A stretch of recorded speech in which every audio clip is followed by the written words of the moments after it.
ఒక మాటను చదువుకుందాం. అపోస్తుల కార్యములు మనం ధ్యానము చేసుకుంటూ ఉన్నాం. దాంట్లో భాగంగా అపోస్తుల కార్యములు 17వ అధ్యాయం 10వ వచనం నుండి కొన్ని మాటలు మనం చదువుకుందాం. వెంటనే సహోదరులు రాత్రివేళ పౌలును శీలను బెరయకు పంపిరి. వారు వచ్చి యూదుల సమాజ మందిరములో ప్రవేశించిరి.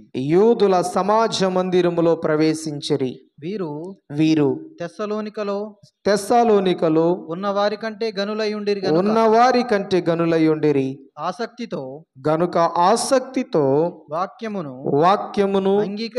అంగీకరించి పౌలును శీలాయును చెప్పిన సంగతులు అలాగు ఉన్నాయో లేవో అని ప్రతి దినమును లేఖనములు పరిశోధించుచూ వచ్చరి.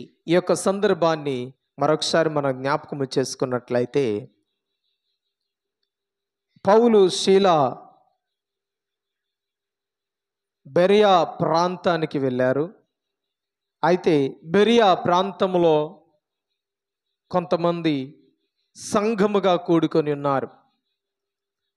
నిజంగా వారు ఎలాంటి వారు అంటే, తెస్సలోనికలో నుండి మనము కొన్ని మాటలు మనం నేర్చుకోవచ్చు. వారికంటే గొప్ప గనులైన వారుగా వీరున్నారు. హల్లెలూయా. మొట్టమొదటిగా ఇక్కడ పరిశీలన చేస్తూ ఉన్నట్లయితే ఇక్కడ కనపడుతున్నది ఏంటయ్యా అంటే, బెరయాలో ఉన్న సంఘము మనకు కనపడుతుంది. బెరయాలో ఉన్న సంఘం మనకు కనపడుతున్నది. వీరు ఎలాంటి వారంటే గనులైన వారు. ఎందుకు గనులు అని మాట్లాడుతున్నాడంటే, వారికి కొన్ని క్వాలిటీస్ ఉన్నాయి. వాటిని సంఘము, సమాజము, సేవకులు చూస్తూ ఉన్నారు. ఈ గ్రంథకర్త ఒక మాట తెలియపరుస్తూ ఉన్నాడు. ఈ సందర్భమునికి వచ్చాక వారు తెస్సలోనికలో ఉన్నవారి కంటే గనులైన వారు. చూడండి, కంపేర్ చేస్తున్నాడు. వారికంటే గొప్ప గనులైన వారుగా ఉన్నారు. ఈరోజు మన జీవితాలలో మనము సంఘముగా కూడుకుంటున్న మనము ఇతరుల ద్వారా పేరు పొందిన వారిగా ఉండాలి. ఇతరుల ద్వారా మంచి పేరు పొందేవారిగా మనం ఉండగలిగితే దేవుడు మన ద్వారా మహిమపరచబడతాడు. హల్లెలూయా. ఇక్కడ ప్రియమైన దేవుని బిడ్డలారా, ఈ విషయాన్ని మనం పరిశీలన చేస్తూ ఉన్నట్లయితే దీని వలన దేవునికే మహిమ కలుగుతుంది. ఇక్కడున్న సంఘం ఎలాంటిదంట? గనులైన వారు, ఘనమైన సంఘం. ఎందుకు ఘనమైన సంఘం అంటే, ఆ వచనములో కొన్ని విషయాలు మాట్లాడుతూ ఉన్నాడు. కానీ ఇంకా మనం లోతుగా జ్ఞాపకము చేసుకున్నట్లయితే దాంట్లో నుండి కొన్ని మాటలు మనం జ్ఞాపకం చేసుకుందాం. ఈ సంఘం గురించి చాలాసార్లు మనం మాట్లాడాం, కానీ కొన్ని విషయాలు మాత్రమే దాంట్లో నుండి నేర్చుకుని ఉండవచ్చు. అయితే మరొక కోణములో మనం పరిశీలన చేస్తే, ఇంకా అంతరంగములు వారి లోపల ఉన్న సంగతి ఏంటి, అసలు ఆ పేరు రావడానికి గల కొన్ని క్వాలిటీస్ మనం పరిశీలన చేస్తున్నట్లయితే ప్రియమైన దేవుని బిడ్డలారా, ఒక 6 క్వాలిటీస్ మాట్లాడదాం. వారిలో ఉన్న క్వాలిటీస్ విశ్లేషణ చేస్తే వారిలో కనపడే కొన్ని క్వాలిటీస్ ప్రియమైన దేవుని బిడ్డలారా చాలా విలువైన విషయాలు మనకు కనపడతాయి. పై రూపముగా కనపడే కొన్ని విషయాలు ఉన్నాయి. అదే రీతిగా ప్రియమైన దేవుని బిడ్డలారా కొన్ని లోపల అంతరంగములు అంటే ఈ గ్రంథంలో రాయబడిన విషయాలు కూడా కొంతమంది గ్రంథకర్తలు రాస్తూ వచ్చారు. వాటిని కూడా మనం పరిశీలన చేస్తూ ఉన్నట్లయితే మొట్టమొదటిగా చూడండి, 11వ వచనాన్ని మనం పరిశీలన చేస్తున్నట్లయితే బెరయా సంఘము గురించి, బెరయాలో ఉన్న సంఘమును గురించి మాట్లాడుతున్న విషయాలు. వీరు 11వ వచనం నుండి, వీరు తెస్సలోనికలో ఉన్న వారి కంటే గనులయుండిరి గనుక ఆసక్తితో వాక్యాన్ని అంగీకరించేవారు. ఎలాంటి వారంట? మొట్టమొదటిగా ప్రియమైన దేవుని బిడ్డలారా, ఇక్కడ మనం పరిశీలన చేస్తే వారు మొట్టమొదటి క్వాలిటీ మనకు కనపడుతుంది. వారు వాక్యాన్ని చాలా శ్రద్ధగా వినేవారు. హల్లెలూయా. ఇంకా ఒక మాట గమనిస్తూ ఉన్నట్లయితే శ్రద్ధగా వాక్యాన్ని పరిశీలన చేసేవారు. హల్లెలూయా. ఎలాంటి వారండి? పరిశీలన చేసేవారు. వినడమే కాదు, శ్రద్ధగా ఆ వాక్యాన్ని శ్రద్ధగా పరిశీలన చేసేవారు. చూడండి, వినడం వేరు, పరిశీలన చేయడం వేరు. అర్థమైందా? వీరు శ్రద్ధగా వింటూ దాన్ని పరిశీలన చేసేవారండి. ఎలాంటి వారు? బెరయాలో ఉన్న సంఘం ఎలాంటిదండి? బెరయాలో ఉన్న సంఘ సభ్యులు ఎలాంటి వారండి? గనులైన వారని రాయబడ్డానికి ప్రధానమైన కారణం ఏంటంటే వారు వాక్యాన్ని శ్రద్ధగా విని దాన్ని ఏం చేశారు? పరిశీలన చేసేవారు. అర్థమైందా? మనము కొన్నిసార్లు మన ఆత్మీయ జీవితాలు పరిశీలన చేస్తున్నట్లయితే మనం ప్రతిరోజు వాక్యాన్ని వింటాం. ప్రతిరోజు ఏమి ఏమి చెప్తున్నారో వింటూ ఉన్నాం, కానీ ఆ వాక్యము అలా ఉందో లేదో కొన్నిసార్లు మనం పరిశీలన చేయం. ఏది చెప్పిన తల ఊపి వెళ్ళిపోతూ ఉంటాం. అయితే ప్రియమైన దేవుని బిడ్డలారా, ఆ బెరయా ప్రాంతంలోని ప్రజలు అపోస్తుల యొక్క బోధను వింటూ ఉన్నారు. ప్రతిరోజు దాన్ని వింటూ ఉన్నారు. విని దాన్ని అంగీకరించే ముందు బైబిల్ గ్రంథం అలా ఉందా లేదా అని ప్రతిరోజు పరిశీలన చేసేవారు. దేవునికి స్తోత్రం అండి. అర్థమైందా? వినడం అంటే కేవలం విని విడిచిపెట్టడం కాదు, కేవలం అబ్బా బాగుందని చెప్పి వదిలిపెట్టడం కాదు, కానీ ఇదిగో నిజముగా నీ వాక్యాన్ని ఏం చేయాలంటే పరిశీలన చేసి, ఇక్కడ ఉంది ఒక మాట ఏంటంటే ప్రియమైన దేవుని బిడ్డలారా, దాన్ని పరిశీలన చేసి అంట ఏం చేసేవారు? అలా ఉందో లేదు, అలాగ రాయబడిందా లేదా అని పరిశీలన చేసి అంగీకరించేవారట. దేవునికి స్తోత్రం.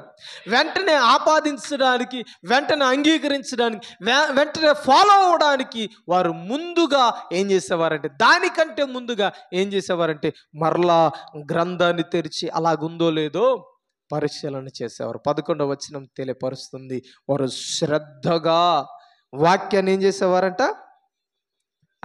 ఆసక్తితో అంగీకరించేవారు. అంగీకరించే ముందు ఏం చేసేవారు తెలుసా?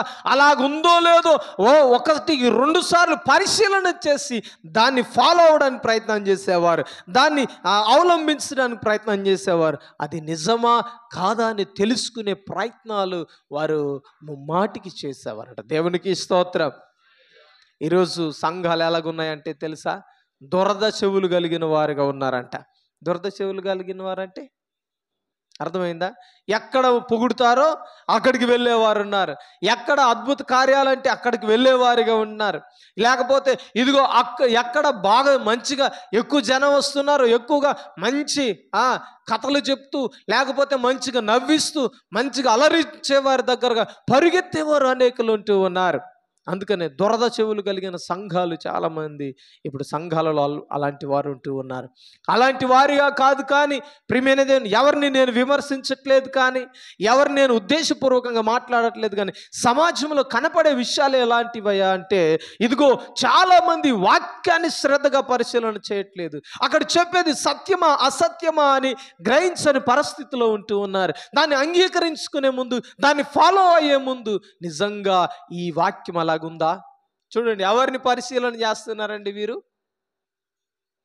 అడ్డుగోలు నాకు తగ్గోడిని కాదు ఏమండి, ఏదో నిన్ను రేపో బైబిల్ పట్టుకొని లేకపోతే కొంతకాలం వరకు ఏదో ఫాలో అవడానికి ప్రయత్నాలు చేసేవారిని కాదు. ఎవరిని పరిశీలన చేస్తున్నారో తెలుసా? ఇదిగో పౌలు, శీలాను. వీరు మామూలు వాళ్ళేం కాదు. బైబిల్ గ్రంథాన్ని అవపోషణ పట్టిన వారు, ధర్మశాస్త్రాన్ని ఏమంటారు చెప్తూ ఉంటారు కదా, వడగట్టిన వారు. వారు ప్రతిదినం దాన్ని ధ్యానించేవారు. అలాంటి వారి దగ్గర ఏం చేస్తున్నారు తెలుసా? ప్రతి దినం చెప్పే వాక్యం అలాగ ఉందో లేదో. బెరయాలో ఉన్న ఆత్మీయ సంఘం, బెరయాలో ఉన్న విశ్వాసులందరూ ఇదిగో ముమ్మారు వెతుకుతూ ఉన్నారు. అలాగుందా, అలాగే చెప్తున్నారు, అలాగే ఉందా, దీన్ని ఫాలో అవ్వచ్చా, ఫాలో కాకూడదా అని తెలుసుకుంటూ ఉన్నారు. దానికి కారణం ఏంటో తెలుసా? వారు గనులుగా చేయబడ్డారు. హల్లెలూయా. అలా ఉన్నారు కాబట్టి వారు గనులుగా పిలువబడుతూ ఉన్నారు. ఈరోజు నేను చెప్పిన సరే తల ఊపి వెళ్ళకండి. మీరు బైబిల్ గ్రంథం అలాగుందో లేదో తెరిచి మీరు ఏం చేయాలా? చదవాలా. అయ్యగారు చెప్తున్నారు ఎన్నో సంవత్సరాల నుండి, నిజమే అయ్యి ఉంటుంది అనుకోకండి. మీరు ప్రతిదినం ఏం చేయాలి తెలుసా? వాక్యాన్ని పరిశీలన చేయాలి. వాక్యం అలా ఉందో లేదో తెలుసుకోవాలి. అది విశ్వాస యొక్క లక్షణం. అది దేవుని నమ్మిన ప్రజల యొక్క స్వభావం. అది యేసుక్రీస్తుని వెంబడించి నిజముగా వెంబడించే భక్తుల యొక్క విధానం అది. అందుకనే కంపేర్ చేస్తున్నారు, వారు తెస్సాలోనికలో ఉన్న వారి కంటే గనులు. ఎందుకో తెలుసా? అందుకని మనం మన గురించి చెప్పకూడదు, వీళ్ళు మొగరాలు గుప్ప కంటే గొప్పోళ్ళండి అని. అర్థమైందా? వీరు సువార్త సైన్యం టీం కంటే గొప్పోళ్ళండి అని మన గురించి ఇంకొకరు తగ్గించి మాట్లాడడానికి వీల్లేదు. ఎందుకంటే మనము పరిశీలన చేసేవారిగా ఉండాలి. వాక్యాన్ని శ్రద్ధగా పరిశీలన చేయాలి. శ్రద్ధగా అంటే పాయింట్ టు పాయింట్. అర్థమైందా? పాయింట్ టు పాయింట్ పరిశీలన చేయాలి. వాక్యాన్ని పరిశీలన చేయాలి మనం. దేవునికి స్తోత్రం. కాబట్టి మొట్టమొదటిగా వారు గనులుగా చేయబడడానికి ఇదిగో బెరియా సంఘములో ఉన్న లేక బెరియాలో ఉన్న సంఘములో ఉన్న లక్షణాలు మొట్టమొదటిగా ఏంటో తెలుసా? ఇదిగో వారు వాక్యాన్ని ఇదిగో శ్రద్ధగా పరిశీలన చేసేవారు, శ్రద్ధగా విని పరిశీలన చేసేవారు. దేవునికి స్తోత్రం. రెండో మాటను మనం పరిశీలన చేస్తున్నట్లయితే చూడండి, రెండో మాట వారు చూడండి ప్రియమైన దేవుని బిడ్డలారా, ఇంకొక మాట ఉంది ఇక్కడ. పౌలు శీల చెప్పిన సంగతులు అలాగ ఉన్నాయో లేవో తెలుసుకోవడానికి మరలా వారు ఏం చేశారు? వాళ్ళు బైబిల్ గ్రంథాన్ని తెరిచేవారు. అందుకని ఇక్కడ ఇంకొక పాయింట్ తెలియపరుస్తున్నాడు. ఏంటంటే వారు నిజమైన బోధను అంగీకరించేవారండి. హల్లెలూయా. ఎలాంటి వారు? నిజమైన బోధన అంగీకరించేవారు. మొట్టమొదటిగా వాక్యాన్ని పరిశీలించేవారు. రెండోదిగా నిజమైన బోధన మాత్రమే వారు ఏం చేసేవాళ్ళు? అంగీకరించేవారు.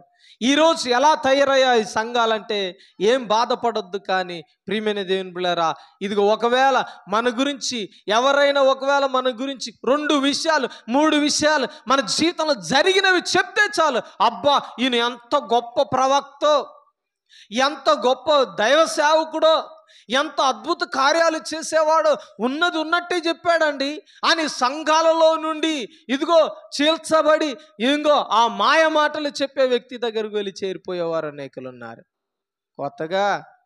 కొత్తగా ఏదున్నా మనకేమవుతుంది తెలుసా?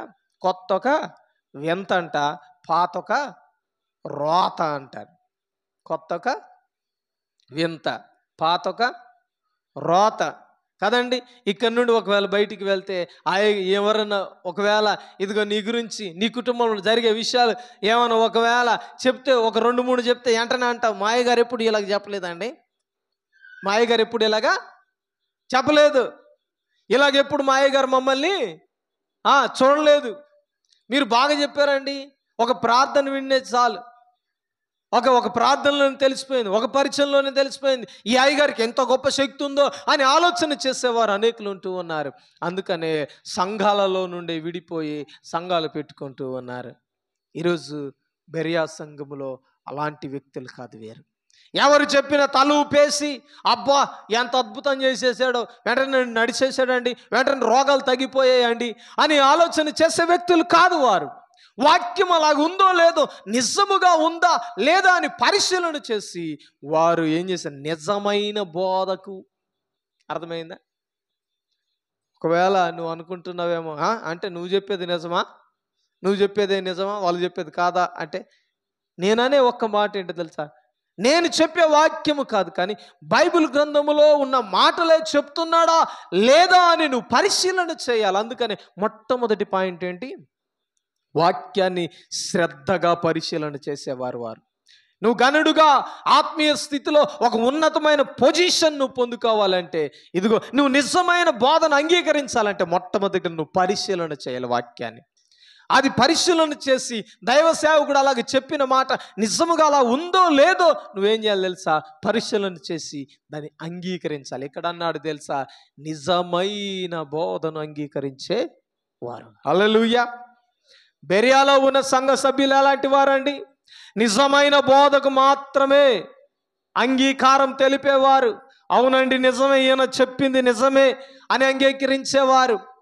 అది స్థానిక సేవకుడా, పక్కింటి సేవకుడా, ఇంకా పక్కూరు సేవకుడా, హైదరాబాద్ నుండి వచ్చాడా, అమెరికా నుండి వచ్చాడా, ఇదేమీ కాదు. కొంతమంది అంటారు అంత గొప్ప సేవకుడు చెప్పున్నాడంటే ఖచ్చితంగా ఇది నిజమే అయి ఉంటుంది, ఎన్ని గ్రంథాలు పరిశీలన చేసి ఉంటాడో అని మనకు మనమే ఊహించుకుంటాం. కానీ ఇందాక అన్నట్లుగా ఒక మాట, ఇదిగో పాత ఒక రోతగా మనకు అనిపించినప్పుడల్లా కొత్త ఒక వింతగానే అనిపిస్తుంది. ఇంకొక మాట ఉంది దీంట్లోనే కదండి, దూరపు కొండలు మనకేం ఏమనిపిస్తాయి, నునుపుగా కనపడతాయి అంట.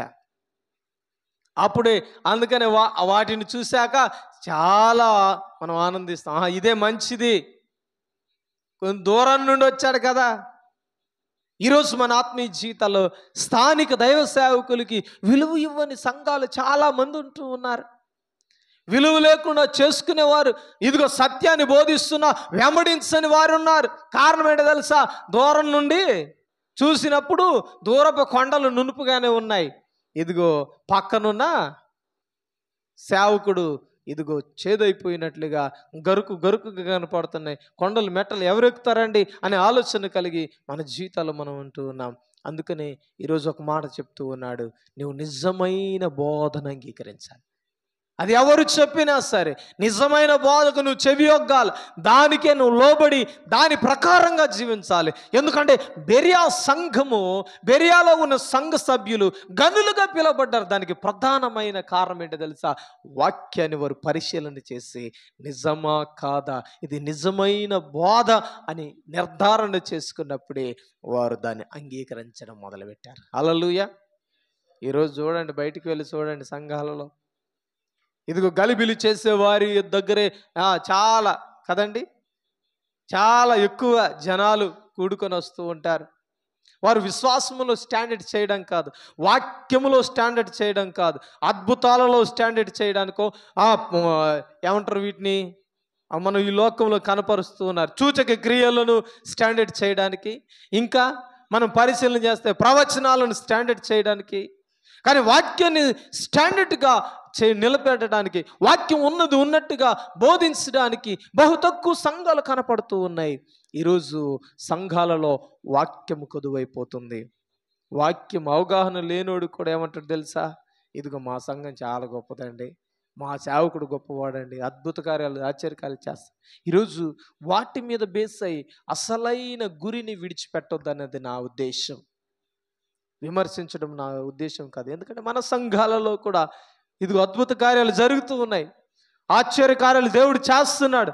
వాటికి వ్యతిరేకం కాదు, వాటికి వ్యతిరేకించడం కాదు. కానీ అసలైన గురి ఏంటయ్యా అంటే మన గురి వాక్యం. ఏ వాక్యం? నిజమైన వాక్యాన్ని మనము పరిశీలన చేసి దాన్ని అంగీకరించమన్నదే నా ఉద్దేశం. జాగ్రత్తగా విందాం. నిజమైన వాక్యాన్ని, నిజమైన బోధను వారు అంగీకరించే వ్యక్తులు. దేవునికి స్తోత్రం. మూడో విషయాన్ని మనం పరిశీలన చేస్తే ఇంకొక మాట చూడండి, ఇక్కడ వారు చాలా ఉత్సాహంగా వాక్యాన్ని వినేవారు, లేకపోతే గ్రహించేవారు. ఉత్సాహంగా అంటే చాలా త్వరగా పట్టేసేవారండి. హల్లెలూయా. అందుకని అంటున్నాడు ఏమని తెలుసా? ఇదిగో ప్రతి దినం. హల్లెలూయా. ఇంకొక మాట మనము 12వ వచనంలో చూస్తే ప్రియమైన దేవుని చూడండి, 12వ వచనంలో, అందుచేత వారిలో అనేకులను ఘనత గల గ్రీసు దేశస్థులైన స్త్రీలలోను పురుషులలోను చాలా మంది ఏం చేసేవారు? విశ్వసించేవారు. చూడండి, చాలా త్వరగా అర్థమైందా నా మాట?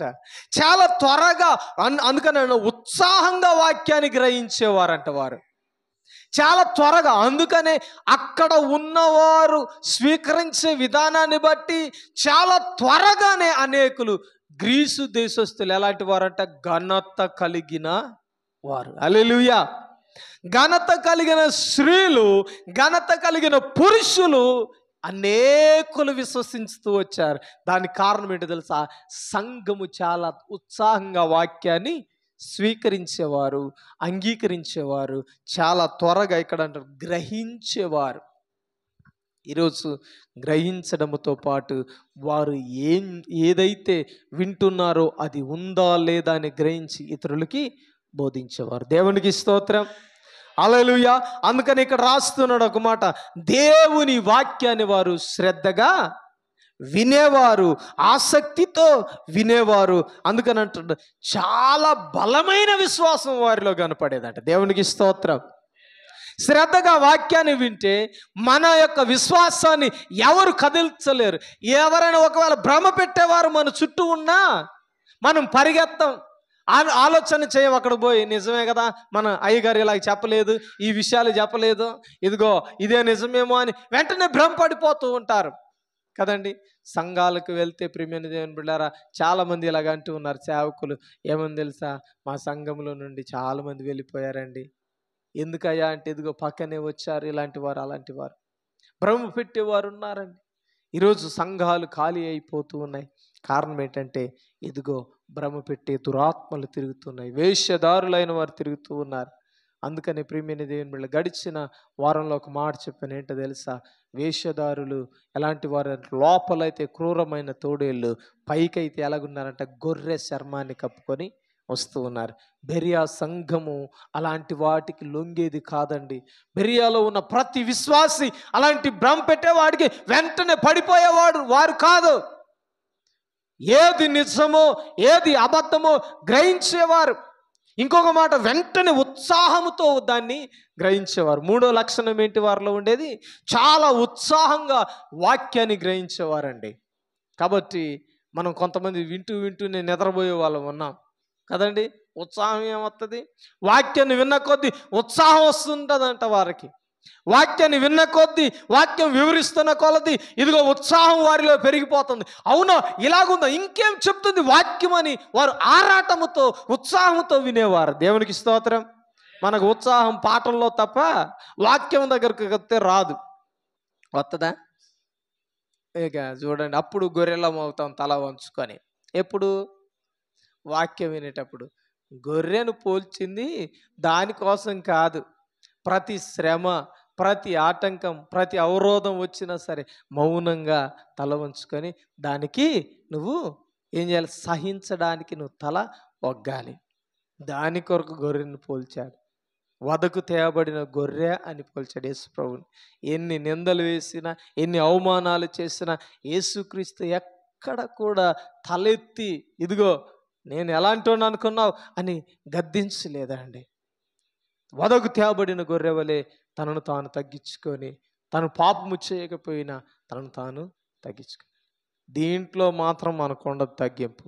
వాక్యానికి వస్తేసార్లు గొర్రెలాగా తల వంచుకుంటాం కదండి. ఎందుకో తెలుసా, కూనిపాట్లు వస్తాయి. కానీ వాక్యం దగ్గర ఉత్సాహంగా నువ్వు వినాలా, ఆరాటముతో వినాలా, ఆర్భాటముతో వినాలి. వాక్యం ఏం చెప్తుందో గ్రహింపులోనికి తీసుకొని రావాలి. ఆ గ్రహింపులోనికి ఎలాగుండాలంటే వెంటనే ఉత్సాహముతో మనం గ్రహించాలి ఆ వాక్యాన్ని. అప్పుడు మనం సత్యములో నిలబడతాం. ఎందుకంటే మన చుట్టూ వేషధారులు ఉన్నారు, మన చుట్టూ గొర్రె చర్మాన్ని కప్పుకున్న తోడేళ్ళు తిరుగుతూ ఉన్నాయి. సంఘము మధ్య తోడేళ్ళు జొరబడడానికి దారిలో కాచుకొని ఉంది. అది ఏనాడైనా నిన్ను చెరపవచ్చు. అయ్యా నేను వాక్యాన్ని ప్రకటిస్తున్నానయ్యా, కానీ మధ్యలో ఒక తోడేళ్ళు వచ్చి కొట్టుకుపోయిందని ఒక అక్క అన్నది మాట. అంతేనా? ఈరోజు ఎలాగుంటారంటే ఇదిగో లోక సంబంధమైన ఇదిగో వాటికి ఎక్కువగా ఆకర్షితులు అవుతారు. ఆరాటం చేసేవారికి ఎక్కువగా ఆకర్షితులు అవుతారు. కానీ సత్యాన్ని గ్రహించలేని వారు అనేకులు ఉంటూ ఉన్నారు. అయితే ఈరోజు తెలియపరుస్తున్న మాట ఏంటంటే, బెరియాలో ఉన్న సంఘము ఇదిగో ఎంతో ఉత్సాహముతో వాక్యాన్ని ఇదిగో గ్రహించేవారు. దేవునికి స్తోత్రం. మూడోదిగా ఆర్భాటముతోనూ ఉత్సాహముతోనూ వారు వాక్యాన్ని అంగీకరించేవారు. చూడండి, ఇంకా మనం పరిశీలన చేస్తూ ఉన్నట్లయితే చూడండి ప్రియమైన దేవుని బిడ్డలారా, 4వ మాటను మనం పరిశీలన చేస్తూ ఉన్నట్లయితే 4వ మాట, అనేక మంది విశ్వసించారు వారి ద్వారా. అనేకులు ఏం చేశారు? విశ్వసించారు. 4వదిగా చూడండి, వారి పరిశీలన బట్టి అనేకులు విశ్వసించేలాగా వారు చేశారు, అనేకులు గ్రహించేలాగా వారు చేశారు. అందుకనే ప్రియమైన చూడండి 13వ వచనంలో, అయితే బెరయాలో కూడా పౌలు దేవుని వాక్యము ప్రచురించుచున్నాడని తెస్సలోనికలో ఉండు యూదులు తెలుసుకొని అక్కడికి వచ్చి జన సమూహమును రేపి కలవరపరిచెరి. చూడండి, ఇదిగో బెరయాలో కూడా కలవర పెట్టడానికి వచ్చారు. ఎవరు? తెస్సలోనికలో కొంతమంది యూదులు ఉన్నారు. వారు ఇదిగో బెరయాలో సంఘం ఏర్పడుతుంది, సంఘం బలపడుతుందని చెప్పి అక్కడికి వచ్చి గలిబిలి చేయడానికి ప్రయత్నం చేశారు. ఇదిగో అల్లరి రేపారంట. రేపినా సరే అనేకులు ఏం చేశారు? విశ్వసించారు. దేవునికి స్తోత్రం. దీనికి కారణం ఒకటి పౌలు అయితే, రెండోదిగా అక్కడ ఉన్న సంఘము. దేవునికి స్తోత్రం.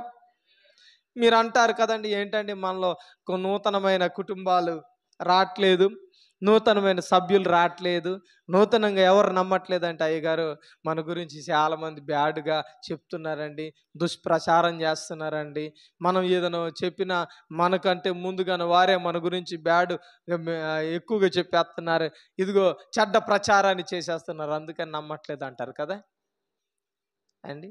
అంటే మన సంఘం మీద కొంచెం నెగిటివ్ ఉందండి అండి. మన సంఘం మీద కొంచెం నెగిటివ్ ఉందండి, అందుకని ఎవరు చెప్పినా నమ్మట్లేదు, మన ఊర్లో నమ్మట్లేదు, పక్క ఊర్లో నమ్మట్లేదు. కారణం ఏంటో తెలుసా?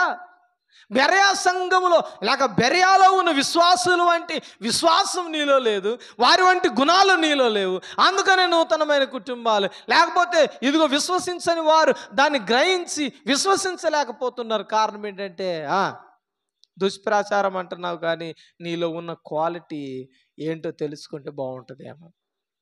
నువ్వు సరైన త్రోవలో ఉంటే దుష్ప్రచారం చేసినా ఎవరి తరం కాలే, యూదుల తరమే కాలే. ఆ బెరయాలో ఇదిగో నమ్మకుండా ఆ బెరయా సంఘములో లేక బెరయాలో ఉన్న ఆ సంఘములో చేర్చకుండా ఆపడానికి ఎవరి వల్ల కాలే. జన సమూహం వచ్చి ఇదిగో జన సమూహాన్ని రేపారంట. రేపు ఏం చేస్తున్నారో తెలుసా? కలవరాన్ని కలిగిస్తున్నారంట. అయినా సరే అనేకులు ఏం చేస్తున్నారు? వాక్యాన్ని గ్రహించి వారు దేవుని మాటను అంగీకరించి అనేకులు విశ్వసిస్తున్నారు. దేవునికి స్తోత్రం. దానికి కారణం ఏంటో తెలుసా? సంఘములో ఉన్న నిజమైన బోధ ఏంటో గ్రహింపులోనికి రావడం. రెండోదిగా మొట్టమొదటిగా వారు వాక్యాన్ని పరిశీలన చేయడం. ఇక్కడ చూడండి, వారు వాక్యాన్ని ఉత్సాహముతో గ్రహించడం. అందుకని అనేక మంది ఏం చేస్తున్నారు? విశ్వసించున్నారు. దేవునికి స్తోత్రం. అందుకనే ఇక్కడ రాస్తూ ఉన్నాడు, ఆ గ్రీసు దేశస్థులు కూడా క్రైస్తవములోనికి క్రీస్తుని వెంబడించడానికి ప్రియమైన దేవుని బిడ్డలారా ఇదిగో వారు ముందుకు వస్తూ ఉన్నారు. దేవునికి స్తోత్రం. యేసయ్యే నిజమైన దేవుడు రక్షకుడు అని వారు అంగీకరించడానికి ఇదిగో వారు ఒప్పుకోవడానికి గల కారణం ఏంటంటే సంఘములో కనపడుతున్న స్వభావాలు. హల్లెలూయా. ఇప్పుడు చెప్పండి, మన సంఘములో చేర్చబడాలంటే నువ్వు ఎలాగుండాలా? బెరయాలో ఉన్న సంఘం వంటి స్వభావం కలిగి నువ్వు ఉండాలా? ఆదివారం తప్ప వేరే రోజు బైబిలే తెరుతావా? తెరవని వారిగా ఉన్నాం, తెరిచి వాక్యాన్ని గ్రహించలేని వారిగా ఉన్నాం, చదవని వారిగా పరిశీలన చేయని వారిగా మనం ఉన్నాం. ఇంకెలాగూ మనం గనులుగా చేయబడతాం? ఆ యొక్క బెరయాలో ఉన్న సంఘముతో ఎలా మనం పోల్చుకోగలం? ఆ పోలికలోనికి ఎలా వెళ్ళగలం? ఒకసారి మనం పరిశీలన చేయవలసిన వారిగా ఉన్నాం. కాబట్టి ప్రియమైన దేవుని బిడ్డ, చాలా సవాల్తో కూడిన మాటలు మనకు బెరయాలో ఉన్న సంఘం మనతో మాట్లాడుతుంది. కాబట్టి నేనేమంటానంటే, వినిపించబడుతున్న ప్రతి మాట మనం చాలా ఉత్సాహంగా స్వీకరించి నేను అలాగుండాలని ఒక సవాలును స్వీకరించగలగాల. హల్లెలూయా. దేవునికి స్తోత్రం. కాబట్టి జాగ్రత్త, దేవుని వాక్యాన్ని పరిశీలన చేయండి. నాలుగోదిగా అనేకులు విశ్వసిస్తూ వచ్చారు. ఇదిగో ఇక్కడ అంటున్న మాట ఏంటో తెలుసా? ఐదోదిగా వారు పరిశీలన చేస్తూ పరిశోధనాత్మకంగా వారి యొక్క సంఘం ఎలాగుంటుందంటే పరిశోధాత్మకంగా వాక్యాన్ని చాలా పరిశోధించేవారు. పరిశుద్ధాత్మ నడిపింపుతో వారు పరిశోధించేవారు, వాక్యాన్ని పరిశోధించి చూసేవారు. ఇంకొక మాట చెప్పాలంటే ప్రతి ఒక్కరికి పరిశోధన చేసే స్వభావం ఉండినవారు. హల్లెలూయా. అర్థమైందా? పరిశోధాత్మకంగా వారు ఆ యొక్క వాక్యాన్ని చూసేవారు. ఆ స్వభావాన్ని వారు అలవాటు చేసుకున్నారు. ఎవరు చెప్పినా వెంటనే పరిశోధాత్మకంగా వారు ఆ వాక్యాన్ని గ్రహించేవారు. ఆరోదిగా ప్రియమైన దేవుని బిడ్డ చూడండి, వారు సత్యాన్ని అన్వేషించేవారంట. హల్లెలూయా. అర్థమైందా? వారు సత్యాన్ని అన్వేషించేవారంటే సత్యాన్ని వెతికేవారు ముందు నుండే. వారు గనులుగా చేయబడడానికి వెంటనే యేసుక్రీస్తే దేవుడని అంగీకరించడానికి, యేసుక్రీస్తులోనికి రావడానికి వారికి కలిగిన మరొక గుణము, లక్షణం ఏంటయ్యా అంటే వారిలో ప్రియమైన దేవుని సత్య అన్వేషకులు ఉన్నారు. సత్య అన్వేషకులుగా వారి జీవితంలో వారు కలిగి ఉన్నారు. అందుకని ఆ దృక్పథం వారి జీవితంలో ఉంది. ఏది సత్యమో ఏది అసత్యమో అన్వేషించేవారు, పరిశీలన చేసేవారు. వీరి యొక్క జీవితంలో ప్రియమైన దేవుని బిడ్డలారా, ఈ యొక్క సంఘాన్ని మనము చాలా గొప్పగా మనం మోడల్గా తీసుకోవాలి. ఇంకో మాట చెప్పాలంటే మాదిరిగా మనం తీసుకోవాలి. వారిని వెంబడించడానికి ఎంత మాత్రం మనం సంకోచించడానికి వీల్లేదు.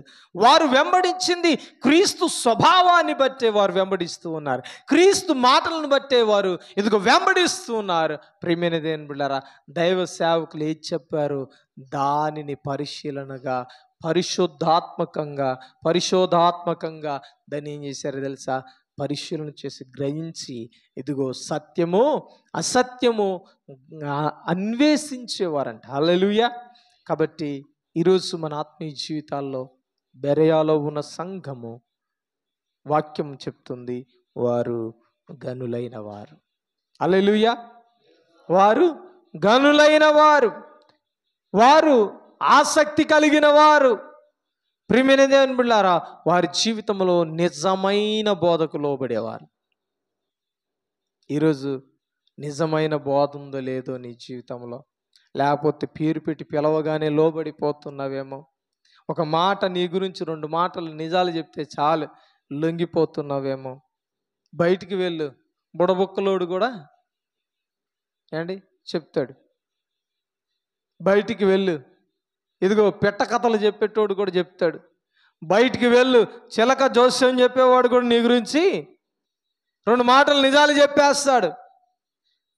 మాంత్రికుడు కూడా చెప్పేస్తాడు. బయటికి వెళ్తే పోయి లోకానుసారమైన వాటిని వెంబడించే వాడి దగ్గరికి వెళ్ళినా వాడు కూడా చెప్పేస్తాడు. ఇక పాస్టర్ చెప్తే పెద్ద విశేషం ఏం కాదు, కానీ వాటికే మనం లొంగిపోతూ ఉన్నాం.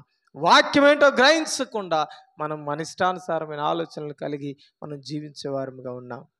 అందుకని వాక్యాన్ని బేస్ చేసుకున్నావు. వాక్యం ఏం చెప్తుందో, ఎక్కడికి వెళ్ళాలో, ఈ లోకానుసారమైన శరీర సంబంధమైన రోగాలు ఉండొచ్చు, వెళ్ళిపోవచ్చు. అర్థమైందని ఆ మాట. ఎప్పుడు ఉంటూనే ఉంటాయి. ఒకవేళ ఈరోజు తగ్గిందా మరలా రేపు వస్తూనే ఉంటుంది. వస్తుందా రాదా? నువ్వు బ్రతికున్నంత వరకు రోగం వస్తుంది. మరి అలాంటి దానికి ఎందుకండి యేసుపై నమ్మడం? దానికి కాదు, రోగం తగ్గుతుందని రావడానికి కాదు. రోగం పోద్ది కదా, అందుకనే నువ్వు యేసు ప్రభువుని నమ్మమని కాదు. ఎందుకు మనము నమ్మాలి అంటే సత్యమేంటో గ్రహించడానికి మనము నమ్మి సత్యాన్ని గ్రహించి నమ్మాల. అసలు ఎందుకైతే యేసుక్రీస్తు భూమి మీదకి వచ్చాడో దాని గురించి మనము నమ్మాల. దాని గురించి మనము మందిరంలో ఉండాలి. దాని గురించి బైబిల్ మనం చదవాలా. దాని గురించి వాక్యాన్ని మనం జాగ్రత్తగా వినాలా. అంతేగాని మనమేదో గొప్పవారం అవ్వడానికో, మనమేదో బాగుపడ్డానికో, మనమేదో ఇంకేదో అవ్వడానికి కాదు ఈ యొక్క క్రీస్తుని వెంబడించడానికి. ఎందుకో తెలుసా? మనము నిత్యత్వాన్ని పొందుకోవడానికి. దేవునికి స్తోత్రం. ఆ సత్యమేంటో మనము చనిపోయిన తర్వాత ఏంటో దాన్ని గ్రహించడానికి మనం వాక్యాన్ని చదవాలా, వినాలా. దేవునికి స్తోత్రం. అది క్రైస్తవ్యంలో ఉండే స్వభావం. దాని కొరకు క్రీస్తుని వెంబడించాలి. దాని కొరకు క్రీస్తుని నమ్మాలి. దాని కొరకే క్రీస్తుని మనం ఏం చేయాలి తెలుసా? మోడల్గా చేసుకొని ఆయనే నా మాదిరి అని చెప్పి ఆయనను చూస్తూ మనం వెంబడించాలి. అందుకని ఆయన అన్నాడు ఏంటంటే ఒక మాట, ప్రియమైన మనందరికీ తెలుసు ఆ మాట. ఇదిగో ఆయన ఏం చేశాడంట? మన కొరకు అడుగు జాడలను విడిచిపెట్టాడంట. మనం ఆయన అడుగు జాడల్లో నడవాలంటే, ఆయన అడుగు జాడల్లో మనము వెంబడించాలని ఆయన మన కొరకు అడుగు జాడలను విడిచిపెట్టి వెళ్ళాడు. నువ్వు వెంబడించడమే తరువు, ఆయన పరలోకము దాకా నిన్ను నడిపిస్తాడు. దేవునికి స్తోత్రం. కాబట్టి చచ్చిన తర్వాత ఏముందండి అని ఆలోచన చేస్తుంది లోకం. కానీ చనిపోయిన తర్వాత జీవితం ఉందని నమ్మడమే క్రైస్తవ్యం. హల్లెలూయా. కాబట్టి జాగ్రత్త, వాక్యాన్ని మనం పరిశీలన చేసి పరిశోధించి పరిశోధనాత్మకంగా మనము దాన్ని గ్రహించి అన్వేషణ చేసి గ్రహించి ముందుకు నడవలసిందిగా ఈరోజు వాక్యం తెలియపరుస్తుంది. ఇదిగో ఒకవేళ నువ్వు విశ్వాసివో అవిశ్వాసివో కానీ నువ్వు నమ్మలేదేమో ఇంతకు ముందు యేసుక్రీస్తుని, అయితే సత్యమేంటో నువ్వు అన్వేషణ చేస్తే, సత్యమేంటో తెలుసుకోవాలని ఆశ ఉంటే, ఇదిగో బైబిల్ గ్రంథాన్ని ఒకవేళ చదవగలిగితే దాంట్లో నుండి సత్యమేంటో మనకి తెలుస్తుంది. దాంట్లో నుండి సత్యమేంటో మనం గ్రహించగలం. దాని కొరకే బైబిల్ గ్రంథాన్ని ప్రతి ఒక్కరి చేతికి ఇచ్చాడండి. నువ్వు యేసుక్రీస్తుని నమ్మితే మాత్రమే బైబిల్ చదవమని ఎక్కడ కూడా రాయబడలే. ఎవరు కూడా రూల్ పెట్టరు. దాన్ని చదవద్దు అని ఎవరు కూడా ఆటంకపరచరు. ఎందుకంటే యేసుక్రీస్తు అందరికీ ఇది అందుబాటులో రావాలని తన యొక్క సేవకులను ప్రేరేపించి అనేక విధాల శ్రమలు వచ్చినా సరే, బాధలు వచ్చినా సరే, దీన్ని తర్జుమా చేసి నీకు నచ్చిన భాషలో, నీకు వచ్చిన భాషలో దేవుడు సిద్ధపరిచి సేవకుల ద్వారా నీ చేతికి అప్పగించాడు. దేవునికి స్తోత్రం. కాబట్టి సత్యము అందరికీ తెలియాలన్న ఉద్దేశము దేవుని యొక్క ఆలోచన. కాబట్టి నీవు ఈరోజు దేవుని వాక్యాన్ని గ్రహించడానికి ఇష్టపడుతున్నట్లయితే వాక్యాన్ని చదవడానికి ప్రయత్నం చేయి. అటు రీతిగా నువ్వు ఉండాలని కోరుతూ కొద్ది మాటలు దేవుడు దీవించను గాక. ఆమేన్. ప్రార్థన చేసుకుందాం. ఈరోజు సత్యాన్ని గ్రహించావు. ఈ సత్యంలో నీవు ముందుకు నడవాలంటే, ఈ సత్యం నిన్ను స్వతంత్రునిగా చేయాలంటే నువ్వు సత్యాన్ని వెంబడించే వారిగా ఉండాలి. కాబట్టి ఈ మాటలను బట్టి చిన్న తీర్మాన ప్రకారంగా నువ్వు ప్రార్థన చేస్తే బాగుంటుందేమో. ప్రార్థన చేద్దామా?